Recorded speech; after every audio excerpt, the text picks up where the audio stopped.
Thank you, Mr. Speaker.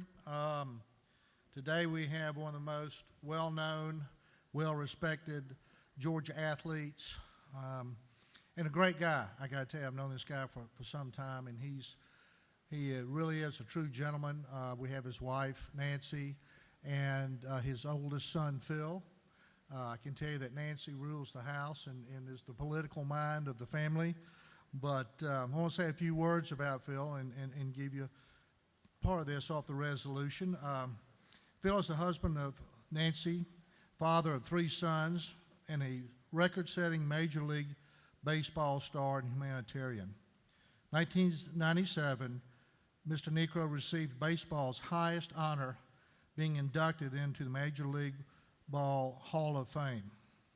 He is the 14th best pitcher in the history of the major leagues, and he is known for his famous knuckleball that he relentlessly used to strike out batters. He signed with Milwaukee Braves in 1958, then came to the Atlanta for 18 years, and in 1984, 1985 played with New York Yankees, and later with the Cleveland Indians. Phil was honored as a New York Yankee All-Star, 3-time Atlanta Brave All-Star, in his record-setting 864 games pitched, 318 wins, 45 strikeouts, 3,342 strikeouts. Well, I'm sorry, 45 shutouts. Yeah, not strikeouts, shutouts. That would be pretty, we wouldn't be up here. Rewriting history. Thank you, Mr. Speaker. 45 shutouts. And anybody that watches baseball knows that's a lot of shutouts. Over 3,000 strikeouts with 3.35 ERA, and earned 5 Golden Glove awards. 1987, Mr. Niekro retired from baseball, and after pitching the final game with the Atlanta Braves, he and his brother Joe won a total of 539 games combined, making them the Major League's top contenders. Since retirement, Mr. Niekro worked as a roving pitcher instructor for the Atlanta Braves, has managed the Richmond Braves, the AAA affiliate, and from 1994 to 96 managed the Colorado Silver Bullets.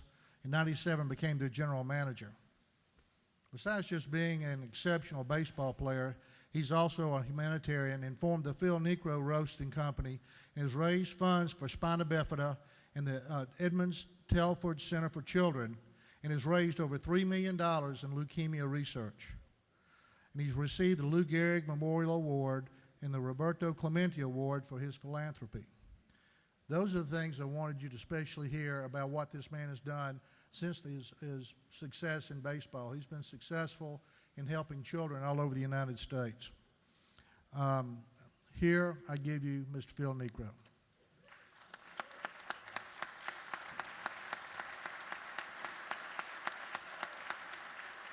We're honored to have you. Well, I am. You feel good yourself. Kind of a little 7th inning stretch right there. Yeah, kind of feels good to get up. Thank you, Representative Lee, House Speaker, ladies and gentlemen, guests in the Assembly. Thank you for letting me be up here for just a few short seconds. I know you have a lot of work to do. Behind every successful man, I think you all know there is someone who is responsible for getting you there. Many people have done that. None more than responsible than my wife of going on 48 years right now, my wife Nancy.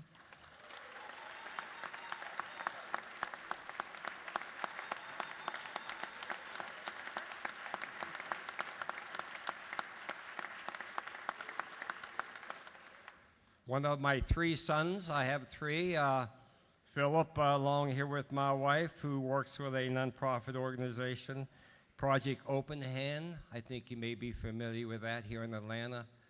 My second son, John, is at fireman school right now, going to EMT class, will be a fireman in Gwinnett County. And my younger son, Michael, is building a house or putting one together somewhere up in Hall County.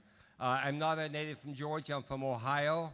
But when the Milwaukee Braves moved here in 1966, and I came along with them and got familiar with Southern fried chicken and turnip greens and catfish and hush puppies, I knew I was going to live here, and we have done that.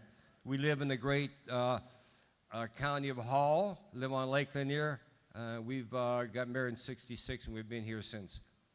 I know this country has a lot of problems, but I would like to see Washington come down here and see how this state runs its state. For the people that sat in those chairs before you and those who sit here now and those who will sit here after you, if Washington could come down and realize how you people make the decisions and take that back to Washington and run this country like you people run this state, we wouldn't have any problems in this country at all. And I sincerely mean that.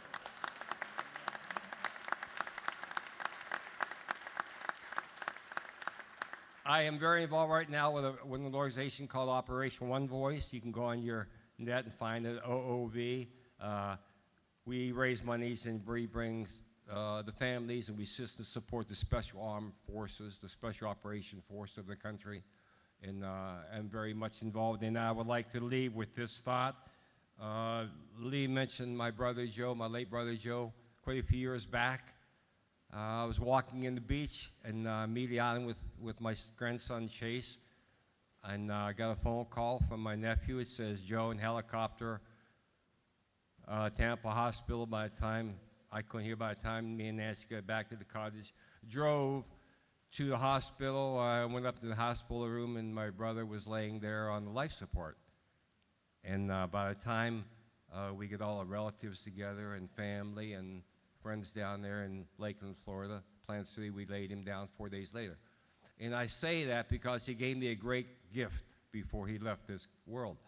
When I won my 300th game, he gave me a golden belt buckle, just a little bit more size of a baseball, in number 300 in diamonds, which I thought is a pretty nice gift. But it wasn't the greatest he gave me. It didn't matter if we didn't see each other for a month, a week, a year. The first 3 words came out of his mouth to me was, I love you. The first 3 came out of my mouth to Joe was, I love you. And that's the last 3 we said to each other. And those are the last 3 words he gave me before he left.